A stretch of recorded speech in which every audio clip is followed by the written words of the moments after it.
Internationally 2024 ഒരു election year എന്നാണ് വിശേഷിപ്പിക്കുന്നത്. ഇപ്പോൾ തന്നെ നമ്മൾ നോക്കുകയാണെങ്കിൽ ലോകത്തിലെ പല പ്രധാനപ്പെട്ട രാജ്യങ്ങളിലും ഇലക്ഷൻ നടക്കുകയോ നടന്നുകൊണ്ടിരിക്കുകയോ നടക്കാൻ പോവുകയോ ചെയ്യുന്നത് നമുക്ക് കാണാം. ഇന്ത്യയിൽ തെരഞ്ഞെടുപ്പ് നടന്നിരിക്കുന്നു, റഷ്യയിൽ തെരഞ്ഞെടുപ്പ് നടന്നിരിക്കുന്നു, ഇറാനിൽ തെരഞ്ഞെടുപ്പ് നടന്നിരിക്കുന്നു, UK തെരഞ്ഞെടുപ്പ് നടന്നിരിക്കുന്നു, ഉടനെ തന്നെ അമേരിക്കൻ പ്രസിഡന്റിൻ്റെ ഇലക്ഷൻ നടക്കാൻ പോകുന്നു. ഇങ്ങനെയുള്ള വാർത്തകളൊക്കെ വന്നുകൊണ്ടിരിക്കുകയാണ്. അപ്പോൾ ഈ വർഷത്തിൻ്റെ തുടക്കത്തിൽ തന്നെ നടക്കാൻ പോകുന്ന പ്രധാനപ്പെട്ട ഇലക്ഷനുകളെ ലിസ്റ്റ് ചെയ്തപ്പോൾ അതിൽ കാണാതിരുന്ന ഒരു ഇലക്ഷനാണ് ഫ്രാൻസിലെ നാഷണൽ അസംബ്ലിയിലേക്കുള്ള ഇലക്ഷൻ. എന്നാൽ എല്ലാവരെയും ഞെട്ടിച്ചുകൊണ്ട് കഴിഞ്ഞ മാസം ഫ്രാൻസിലെ നാഷണൽ അസംബ്ലി പിരിച്ചുവിടാനും പുതിയ തെരഞ്ഞെടുപ്പ് നടത്തുന്നതിനും വേണ്ടിയിട്ടുള്ള തീരുമാനം ഫ്രഞ്ച് ഗവൺമെൻറ്റിൻ്റെ ഭാഗത്തു നിന്നുണ്ടാവുകയാണ്. അപ്പോൾ അതിൻ്റെ ഭാഗമായി ജൂൺ മാസം 30 ഫ്രഞ്ച് ഇലക്ഷൻ്റെ 1ാം റൗണ്ട് പൂർത്തിയാവുകയാണ്. അപ്പോൾ ഈ ഫസ്റ്റ് റൗണ്ട് ഇലക്ഷൻ കഴിഞ്ഞപ്പോൾ തന്നെ അതുമായി ബന്ധപ്പെട്ടിട്ടുള്ള ഒരുപാട് വാർത്തകൾ പുറത്തു വരുന്നത് നമുക്ക് കാണാം. നിലവിലത്തെ പ്രസിഡന്റ് ആയിട്ടുള്ള ഇമ്മാനുവൽ മാക്രോണിൻ്റെ പാർട്ടിക്ക് വലിയ രീതിയിലുള്ള തിരിച്ചടി കിട്ടിയെന്നും ഉടനെ തന്നെ ഒരു തീവ്ര വലതുപക്ഷ ഗവൺമെൻറ് അവിടെ അധികാരത്തിൽ വരുമെന്നും അല്ലെങ്കിൽ ഈ പാർട്ടിയിലെ ഒരു പ്രധാനപ്പെട്ട നേതാവ് അവിടുത്തെ പ്രധാനമന്ത്രിയാവുമെന്നും അങ്ങനെ സംഭവിച്ചു കഴിഞ്ഞാൽ ഈ ഫ്രാൻസിലെ ഇമിഗ്രൻ്റ് പോപ്പുലേഷനെ അത് നെഗറ്റീവായിട്ട് ഇമ്പാക്റ്റ് ചെയ്യുമെന്നുള്ള ഒരുപാട് വാർത്തകളും അനാലിസിസുകളും എല്ലാം നമ്മൾ കഴിഞ്ഞ ദിവസങ്ങളിൽ കണ്ടിരുന്നു. എന്നാൽ ജൂലൈ 7 ഈ ഫ്രാൻസ് തെരഞ്ഞെടുപ്പിൻ്റെ 2ാം ഘട്ട തെരഞ്ഞെടുപ്പും അതിൻ്റെ വോട്ടെണ്ണലും കഴിഞ്ഞു കഴിഞ്ഞപ്പോൾ ഈ വാർത്തകളെല്ലാം കീഴ്മേൽ മറയുന്ന കാഴ്ചയാണ് നമ്മൾ കാണുന്നത്. 1ാം സ്ഥാനത്ത് നിന്നിരുന്ന തീവ്ര വലതുപക്ഷ പാർട്ടികളെല്ലാം 3ാം സ്ഥാനത്തേക്ക് പിന്തള്ളപ്പെട്ടു എന്ന് മാത്രമല്ല, അവിടുത്തെ ഇടതുപക്ഷ പാർട്ടികൾ 1ാം സ്ഥാനത്തേക്ക് കയറി വന്നുവെന്നും നിലവിൽ പ്രസിഡന്റായിരിക്കുന്ന ഇമ്മാനുവൽ മാക്രോണിൻ്റെ മുന്നണിക്ക് വലിയ രീതിയിലുള്ള തിരിച്ചടി കിട്ടിയില്ല, അവർ 2ാം സ്ഥാനത്തേക്ക് എത്തി എന്നുമുള്ള വാർത്തകളാണ് ഇപ്പോൾ പുറത്തു വന്നുകൊണ്ടിരിക്കുന്നത്. അപ്പോൾ ഈ വാർത്തകളെല്ലാം കേൾക്കുമ്പോൾ നമുക്ക് വലിയ രീതിയിലുള്ള സംശയങ്ങൾ ഉണ്ടാകാനുള്ള സാധ്യതയുണ്ട്. വെറും ഒരാഴ്ച കൊണ്ട് 1ാം ഘട്ടത്തിൽ നിന്നും 2ാം ഘട്ടത്തിലേക്ക് വന്നപ്പോൾ ഒരു രാജ്യത്തിൻ്റെ തെരഞ്ഞെടുപ്പിൻ്റെ മുഴുവൻ റിസൾട്ടും കീഴ്മേൽ മറയുന്നത് എങ്ങനെയാണ് എന്നുള്ള സംശയമാണ് ആളുകൾ മുന്നോട്ട് വെക്കുന്നത്. അപ്പോൾ ഈ കാര്യങ്ങളെല്ലാം മനസ്സിലാക്കണമെങ്കിൽ 2 കാര്യങ്ങളാണ് നമ്മൾ കൃത്യമായി തിരിച്ചറിയേണ്ടത്. ഫ്രാൻസ് എന്ന് പറഞ്ഞിട്ടുള്ള രാജ്യത്തിൻ്റെ പൊളിറ്റിക്കൽ സിസ്റ്റം അല്ലെങ്കിൽ ആ ഒരു രാഷ്ട്രീയ സംവിധാനം എങ്ങനെയാണ് വർക്ക് ചെയ്യുന്നത്, അതുപോലെ തന്നെ അവിടുത്തെ ഇലക്ഷൻ സംവിധാനം, പ്രത്യേകിച്ച് നാഷണൽ അസംബ്ലിയിലേക്ക് നടക്കുന്ന ഇലക്ഷൻ സംവിധാനം എങ്ങനെയാണ് വർക്ക് ചെയ്യുന്നത്. സോ ഈ 2 കാര്യങ്ങളാണ് ഇന്നത്തെ ഈ വീഡിയോയിലൂടെ വിശദീകരിക്കുന്നത്. നമുക്ക് വീഡിയോയിലേക്ക് കടക്കാം. My name is Alex. What I do is explain. Welcome to അലക്സ്പ്ലെയിൻ.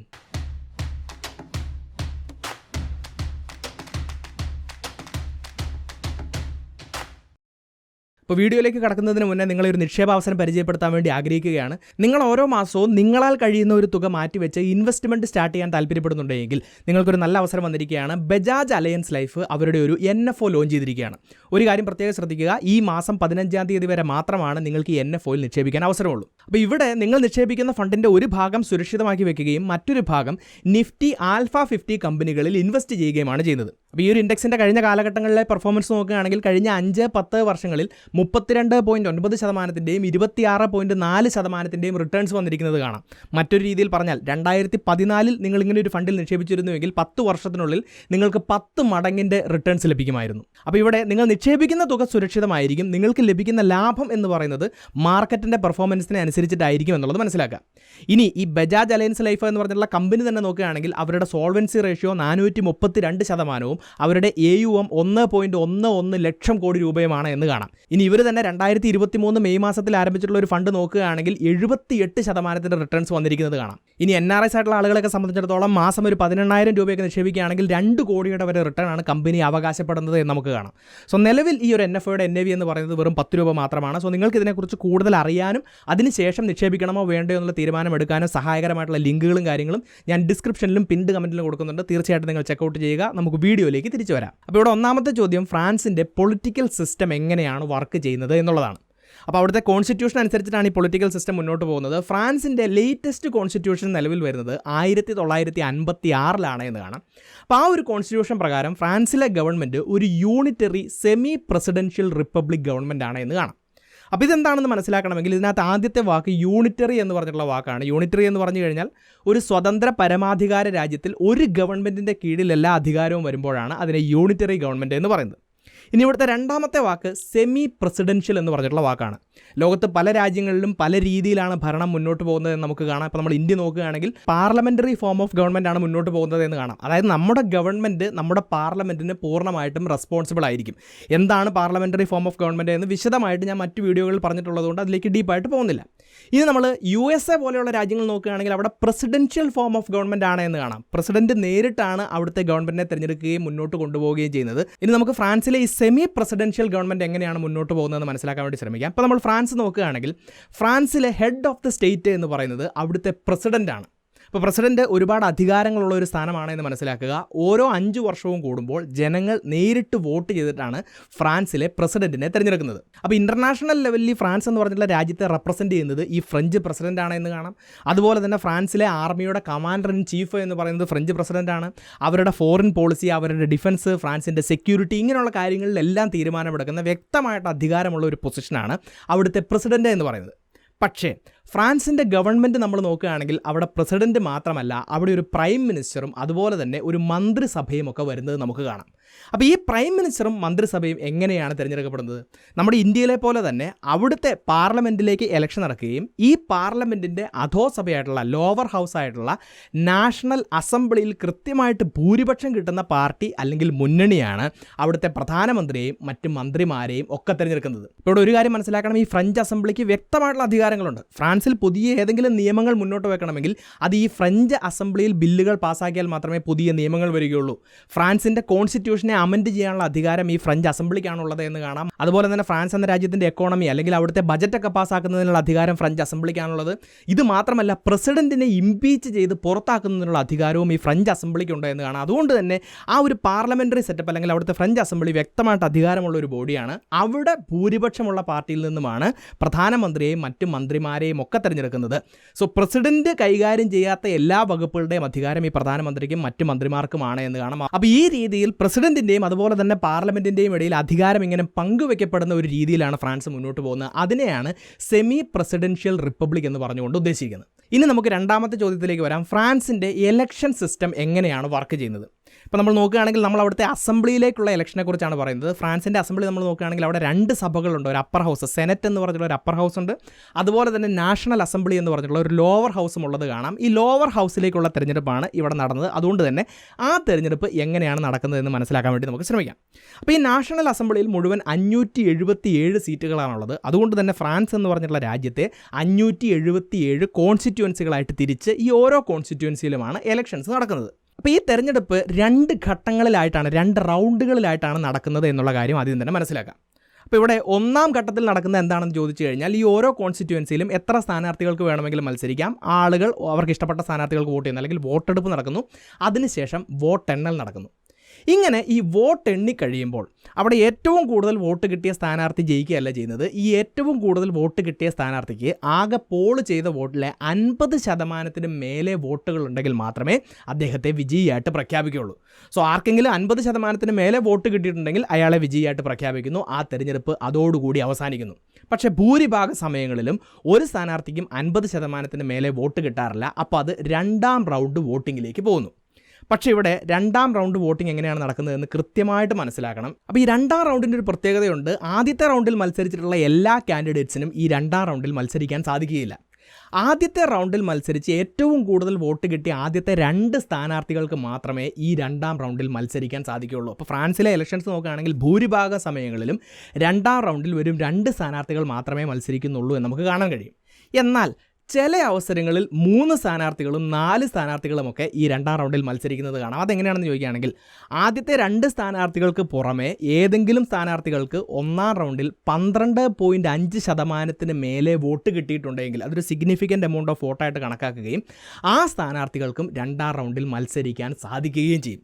So ഇത്തരത്തിൽ നമ്മൾ നോക്കുമ്പോൾ ഏതെങ്കിലുമൊക്കെ കോൺസ്റ്റിറ്റ്യുവൻസിയിലെ 2ാം റൗണ്ടിൽ 3 സ്ഥാനാർത്ഥികൾ മത്സരിക്കുന്നുണ്ടെങ്കിൽ അതിനെയാണ് ഒരു ട്രയാങ്കുലർ എന്ന് പറയുന്നത്.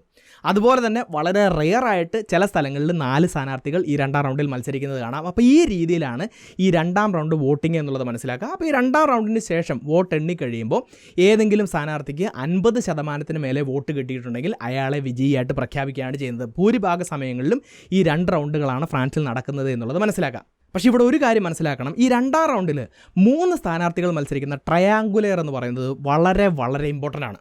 ഇപ്പോൾ ഒരു ഉദാഹരണം നോക്കുകയാണെങ്കിൽ വെറും 2 സ്ഥാനാർത്ഥികൾ മാത്രമാണ് ഈ 2ാം റൗണ്ടിൽ മത്സരിക്കുന്നതെങ്കിൽ അതിൽ ഒരാൾക്ക് 50% അതിൽ കൂടുതലോ വോട്ട് കിട്ടുക എന്ന് പറയുന്നത് വളരെ എളുപ്പമാണ്. പക്ഷേ 3 സ്ഥാനാർത്ഥികൾ മത്സരിക്കുമ്പോൾ ഈ വോട്ടുകൾ സ്പ്ലിറ്റായി പോകാനും ആർക്കും 50% വോട്ട് കിട്ടാതിരിക്കാനുമുള്ള ഒരു സാഹചര്യമുണ്ട്. അപ്പോൾ ഇവിടെ ഫ്രാൻസിലെ പൊളിറ്റിക്കൽ പാർട്ടികൾ ഒരു ടാക്റ്റിക്കൽ പോളിങ്ങിലേക്ക് പോകും. അതെങ്ങനെയാണെന്ന് ചോദിച്ചു കഴിഞ്ഞാൽ ഇതിലേതെങ്കിലും രണ്ട് പാർട്ടികൾ മൂന്നാമത്തെ പാർട്ടിയെ തോൽപ്പിക്കുക എന്നുള്ളൊരു തീരുമാനമെടുക്കും. അതായത് രണ്ട് പാർട്ടികൾ ഒന്നിക്കുകയും മൂന്നാമത്തെ പാർട്ടിയെ തോൽപ്പിക്കാൻ തീരുമാനിക്കുകയും ചെയ്യും. അപ്പോൾ ഇതിലേതെങ്കിലും ഒരു പാർട്ടി ട്രയാങ്കുലർ എന്ന് പറഞ്ഞുള്ള ഒരു സെക്കൻഡ് റൗണ്ടിൽ നിന്ന് മത്സരിക്കാതെ പിന്മാറുകയും അവരുടെ വോട്ടുകളെല്ലാം ഇവർക്ക് ഇഷ്ടമുള്ള രണ്ടാമത്തെ പാർട്ടിക്ക് കൊടുക്കുകയും അങ്ങനെ മൂന്നാമത്തെ പാർട്ടിയെ തോൽപ്പിക്കുകയും ചെയ്യും. കാലാകാലങ്ങളായിട്ട് ഫ്രാൻസിൽ നടന്നു വരുന്ന ഒരു സിസ്റ്റമാണിത്.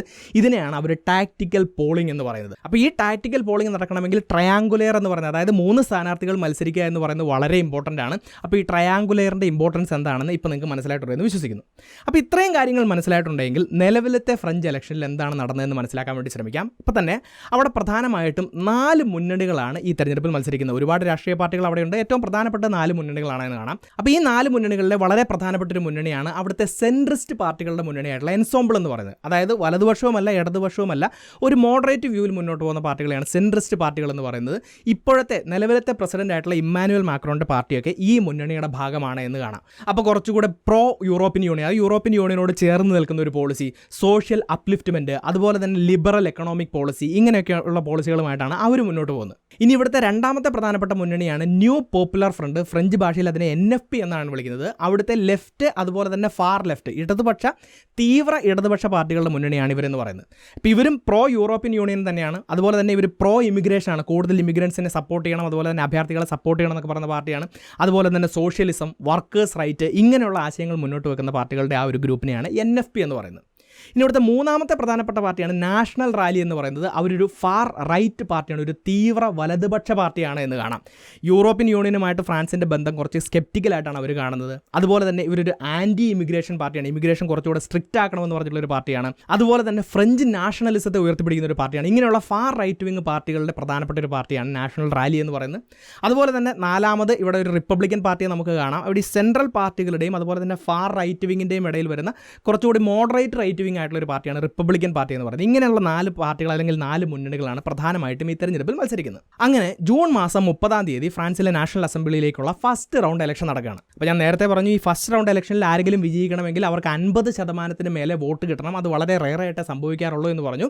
അപ്പോൾ നമ്മൾ നോക്കുകയാണെങ്കിൽ 577 കോൺസ്റ്റിറ്റ്യുവൻസികളിൽ വെറും 76 കോൺസ്റ്റിറ്റ്യുവൻസികളിൽ മാത്രമാണ് ഫസ്റ്റ് റൗണ്ടിൽ തന്നെ ഒരു വിജയിയെ കണ്ടെത്താൻ സാധിച്ചത്. അപ്പോൾ ഈ 76 സീറ്റുകളിലും ഓരോ പാർട്ടിക്ക് എത്ര കിട്ടിയെന്ന് നോക്കുകയാണെങ്കിൽ ഏറ്റവും മുന്നിൽ വന്നത് ഫാർ റൈറ്റ് വിങ് പാർട്ടിയായിട്ടുള്ള നാഷണൽ റാലി എന്ന് പറഞ്ഞിട്ടുള്ള പാർട്ടിക്കാണ്. 38 സീറ്റുകൾ അവർക്ക് കിട്ടിയത് കാണാം. രണ്ടാം സ്ഥാനത്ത് വന്നത് NFPക്കാണ്, അവർക്ക് 32 സീറ്റുകളാണ്. ഇമ്മാനുവൽ മാക്രോണിൻ്റെ മുന്നണിയായിട്ടുള്ള എൻസോംബിളിന് വലിയൊരു തിരിച്ചടി കിട്ടുന്നു. വെറും 2 സീറ്റുകൾ മാത്രമാണ് അവർക്ക് കിട്ടുന്നത്. ഈ പറഞ്ഞിട്ടുള്ള റിപ്പബ്ലിക്കൻ പാർട്ടിക്ക് വെറും 1 സീറ്റും കിട്ടുന്നു. അപ്പോൾ ഈ ഒരു റിസൾട്ട് വന്നതിൻ്റെ ഭാഗമായിട്ടാണ് വലിയ രീതിയിലുള്ള വാർത്തകൾ പുറത്തു വരുന്നത്. ഒരുപാട് ദശാബ്ദങ്ങൾക്ക് ശേഷമാണ് ഫ്രാൻസിൽ ഒരു റൈറ്റ് വിങ് പാർട്ടിക്ക് വ്യക്തമായിട്ടുള്ള ഭൂരിപക്ഷം കിട്ടുന്നത്.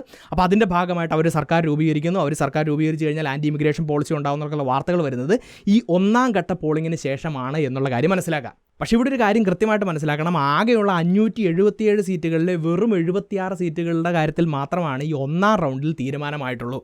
ബാക്കി വരുന്ന 501 സീറ്റുകളുടെ കാര്യത്തിൽ തീരുമാനമാവുന്നത് 2ാം റൗണ്ടിലാണ്. അപ്പോൾ ഈ 2ാം റൗണ്ട് തെരഞ്ഞെടുപ്പിലേക്ക് പോകുമ്പോൾ ഞാൻ ഓൾറെഡി പറഞ്ഞു കഴിഞ്ഞു, ഈ ട്രയാങ്കുലറുകൾ എന്ന് പറയുന്നത് വളരെ വളരെ ഇമ്പോർട്ടൻ്റ് ആണ് എന്ന്. അപ്പോൾ ഫ്രാൻസിൻ്റെ കഴിഞ്ഞ കാലഘട്ടങ്ങളിലെ ഇലക്ഷൻ ഹിസ്റ്ററി പരിശോധിക്കുകയാണെങ്കിൽ 2017 വെറും 1 ട്രയാങ്കുലർ മാത്രമേ ഉണ്ടായിരുന്നുള്ളൂ. 2022 വരുമ്പോൾ വെറും 8 ട്രയാങ്കുലറുകൾ മാത്രമേ ഉണ്ടായിരുന്നു. എന്ന് പറഞ്ഞാൽ ട്രയാങ്കുലർ എന്ന് പറയുന്നത് വളരെ റെയർ ആയിട്ട് നടക്കുന്ന ഒരു സംഭവമാണ്. പക്ഷേ 2024 ഈ ഇലക്ഷനിൽ അതിന് വലിയൊരു മാറ്റം ഉണ്ടാവുകയാണ്.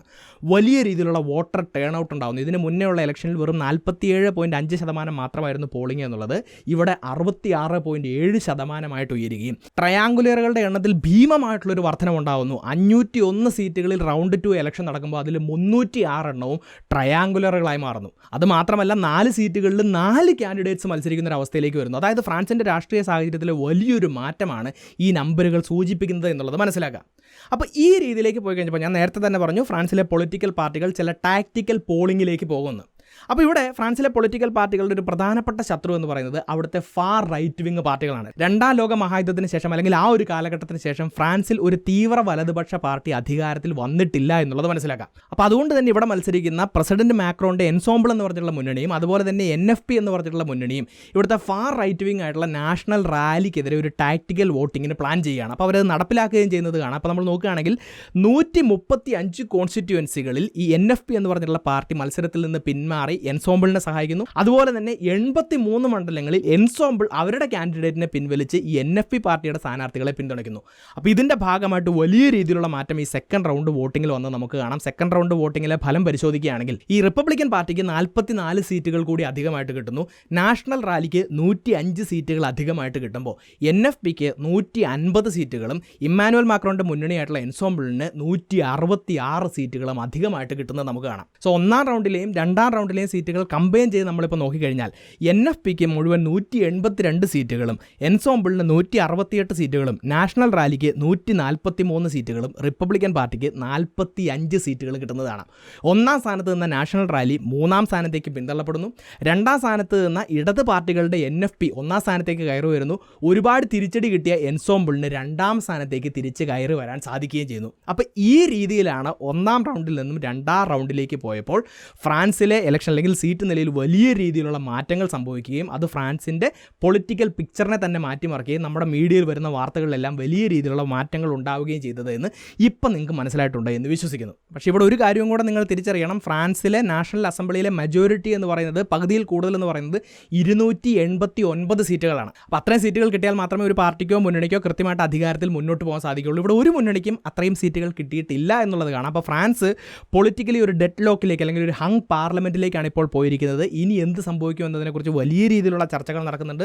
ചിലപ്പോൾ ചില മുന്നണികൾ രൂപീകരിക്കപ്പെട്ടേക്കാം, അല്ലെങ്കിൽ ഒരു മൈനോറിറ്റി പാർട്ടി കൃത്യമായി ഭൂരിപക്ഷം ഇല്ലാത്ത എന്നാൽ ഏറ്റവും കൂടുതൽ സീറ്റ് കിട്ടിയ ഒരു മൈനോറിറ്റി പാർട്ടി അധികാരത്തിലേക്ക് വന്നേക്കാം എന്ന് പറയുന്നു. അപ്പോൾ ഈ രീതിയിൽ ഏത് രീതിയിൽ മുന്നോട്ട് പോയാലും ഒരു സ്റ്റേബിൾ ആയിട്ടുള്ള ഗവൺമെൻറ്റുമായിട്ട് ഫ്രാൻസിന് മുന്നോട്ട് പോകാൻ സാധിക്കുകയില്ല എന്നാണ് എല്ലാവരും ഒരുപോലെ അഭിപ്രായപ്പെടുന്നത്. അതുപോലെ തന്നെ അവിടുത്തെ പ്രസിഡന്റ് ആയിട്ടുള്ള ഇമ്മാനുവൽ മാക്രോണിൻ്റെ പാർട്ടിക്കും വ്യക്തമായിട്ടുള്ള ഭൂരിപക്ഷം ഇല്ലാത്തതുകൊണ്ട് അവരുടെ എല്ലാ താല്പര്യങ്ങളും കൃത്യമായിട്ട് നടപ്പിലാക്കി മുന്നോട്ട് പോകാൻ സാധിക്കാത്തൊരവസ്ഥയാണ് എന്ന് എല്ലാവരും ഒരുപോലെ അഭിപ്രായപ്പെടുന്നു. സോ ആ കാര്യങ്ങളിലേക്ക് ഞാൻ കൂടുതലായിട്ട് കടക്കുന്നില്ല. ഫ്രാൻസിലെ പൊളിറ്റിക്കൽ സിസ്റ്റം എങ്ങനെയാണ് വർക്ക് ചെയ്യുന്നത്, 2 റൗണ്ടുകളിലൂടെ മുന്നോട്ട് പോകുന്ന ഫ്രാൻസിൻ്റെ പ്രത്യേകതരം ഇലക്ഷൻ സംവിധാനം എങ്ങനെയാണ് വർക്ക് ചെയ്യുന്നത്, ആ ഒരു ഇലക്ഷൻ സംവിധാനത്തിലൂടെ ഫലത്തിൽ വലിയ രീതിയിലുള്ള മാറ്റങ്ങൾ വരുന്നത് എങ്ങനെയാണ് എന്ന് ഇന്നത്തെ ഈ വീഡിയോയിലൂടെ നിങ്ങൾക്ക് മനസ്സിലാക്കാൻ സാധിച്ചിട്ടുണ്ടെന്ന് വിശ്വസിക്കുന്നു. അതുകൊണ്ട് തന്നെ ഈ ഒരു വീഡിയോയും വിഷയവുമായി ബന്ധപ്പെട്ടിട്ടുള്ള നിങ്ങളുടെ അഭിപ്രായങ്ങളും നിർദ്ദേശങ്ങളും സംശയങ്ങളും നിങ്ങൾക്കറിയാവുന്ന എക്സ്ട്രാ പോയിന്റുകളും എല്ലാം തീർച്ചയായിട്ടും നിങ്ങൾ കമൻറ്റ് ബോക്സിൽ രേഖപ്പെടുത്തുക. അതോടൊപ്പം ഞാൻ വീഡിയോയുടെ തുടക്കത്തിൽ പറഞ്ഞിട്ടുള്ള ബജാജ് അലയൻസ് ലൈഫിൻ്റെ NFOയെ കുറിച്ചുകൂടി ഓർമ്മിപ്പിക്കുകയാണ്. ഇവിടെ ഞാൻ നേരത്തെ പറഞ്ഞ ബെനിഫിറ്റുകൾക്കെല്ലാം പുറമെ നിങ്ങൾ അടയ്ക്കുന്ന മന്ത്ലി പ്രീമിയത്തിൻ്റെ 120 മടങ്ങിൻ്റെ ഒരു ഇൻഷുറൻസ് കവറേജ് നിങ്ങൾക്ക് ലഭിക്കുന്നതാണ്. മാത്രമല്ല income tax section 80C 1010D മുതലായിട്ടുള്ള ടാക്സ് ബെനിഫിറ്റുകൾ നിങ്ങൾക്ക് ലഭിക്കുന്നതാണ്. കൂടുതൽ അറിയാൻ താല്പര്യമുള്ളവർ തീർച്ചയായിട്ടും കമൻറ്റിലും ഡിസ്ക്രിപ്ഷനിലും കൊടുത്തിട്ടുള്ള ലിങ്കുകൾ ചെക്കൗട്ട് ചെയ്യുക. ഈ ഒരു വീഡിയോ മറ്റുള്ളവർ കാണുന്നത് നല്ലതാണെന്ന് നിങ്ങൾക്ക് തോന്നുന്നുണ്ടെങ്കിൽ തീർച്ചയായിട്ടും നിങ്ങൾ ഈ വീഡിയോ ഷെയർ ചെയ്യുക. ഇതുപോലത്തെ നല്ല നല്ല വീഡിയോസുമായി വീണ്ടും വരുന്നത് വരേക്കും നന്ദി.